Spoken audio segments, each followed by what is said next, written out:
lütfen yavaş. Allahu Ekber.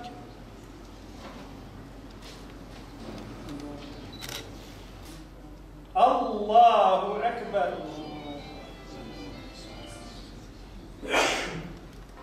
Allahu Ekber. Esselamu Aleyküm ve Rahmetullah. Esselamu Aleyküm ve Rahmetullah. Muhterem cemaat, hakkınızı helal edin. Allahümme gfir leha ve erhamha ve ila ruhiha el-Fatiha. Sen bir arada.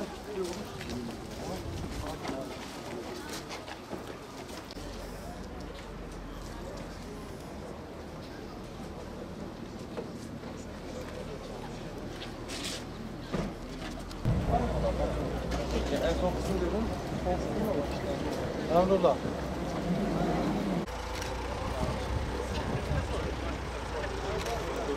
O boş da. Karşıda abi dönmeniz lazım. Karşıda yerinde. Ama hiç şey yapamadım. Ne tutmuşsun? Ben bütün getirdim. Tamam. Tamam şimdi.